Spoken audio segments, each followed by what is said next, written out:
Nataka kushukuru wale viongozi kutoka Kisii ambayo wamepewa mamlaka ambayo hayatufai na wakadecline. Na mimi nataka kuambia rais wa nchi, nimemwambia mara si moja, aliyekuwa naibu wa gavana wake wa Nyamira County ni Dr. Ereneo Nyakiba. Amekuwa shortlisted kuwa permanent principal secretary last time. Siasa mbovu ikapiwa, hakupewa mamlaka. Amekuwa shortlisted tena akuwe principal secretary. Ukiendelea kutupea mamlaka watu wa Gusii ile hatuja kuomba hiyo, na kuambia tafadhali kwa heshima nyingi sana, pia ni kuonekana kuwa sauti ya Mkisii haisikiki. Ile appointment watu wa Nyamira wanataka ni appointment ya CS, appointment ya waziri na appointment ya principal secretary. Hiyo ndio tunataka tu. Hizi zingine ukipewa ni bonus. And I'm pleading with His Excellency the President, as you continue reorganizing your government, tafadhali jua kuna Wakisii. Na Wakisii ni sambuli mbili. Iko Kisii County, iko Nyamira County. Tumenyanyaswa katika ugavi wa pesa za barabara. Hakuna lami hii constituency iko nayo inaendelea. Hatuna ya, na hiyo recommendation na memorandum yetu iko kwa meza ya rais. And in these remaining few years to 2027, sisi tutakuwa tukipiga siasa ya kusema we are part of this country and we also deserve an equitable share. Sisi kama jamii ya Omogusii tumeamua candidate yetu ya urais hapa nchini Kenya 2027 elections anaitwa Dr. Fred Matiang'i Okengo. Na tena hatusongi nyuma. We will continue. We have decided that if you have a dysfunctional country, that institutions are not ready to share the cake equitably, then you must look for alternatives.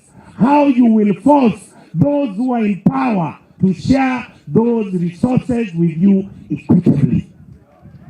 And one of the approaches, we will set our own political party, we will go and negotiate. We know Fred Matiang'i is going to win, but he cannot win alone.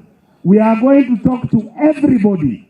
We are going to talk to Kalonzo, we will talk to Gachagua, we will talk to Uhuru, we will even talk to Raila. We will tell them it is now our time, because where we are, this country requires to look for us also from the small clans.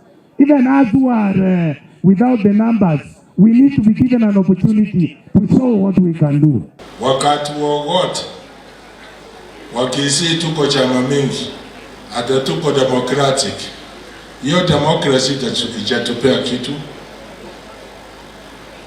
Tuna support huyu anapita, na support huyu anapita, akifika huko ndani na tusahau. Lakini tukiwa na nyumba moja, sauti moja, hatutaenda kutafuta kiongozi, atakuja kututafuta. Ili tumpatie masharti, society down, tukikusupport utatupea minister ngapi, PS ngapi, ambassador wangapi, board member wangapi, ndio tukikubaliana tunasign, tunapiga kura kwa umoja. Jamii ya Omogusii tumesimama na kiongozi wetu Raila Amolo Odinga. Sasa wakati ambao serikali imepeana viti ambao kwa hii chama yetu ya ODM, sisi tunaonelea ni kama Wakisii tumekuwa short changed, wakati because hakuna mtu hata mmoja ambao kutoka Kisii ambao alipewa cheo. Na pia tunasikia katika ile viongozi wa parliament hakuna hata mmoja wa Mkisii wetu ambao amepewa hiyo kiti.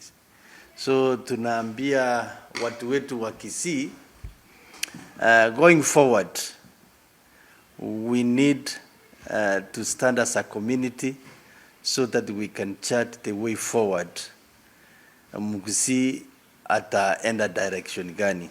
We need our leaders walete wa Kisii pamoja, tuongee kwa sauti moja so that we can chart the way forward ya Mkisii, because of late tunaona ni kama Mkisii ameachwa nyuma kwa vitu mingi.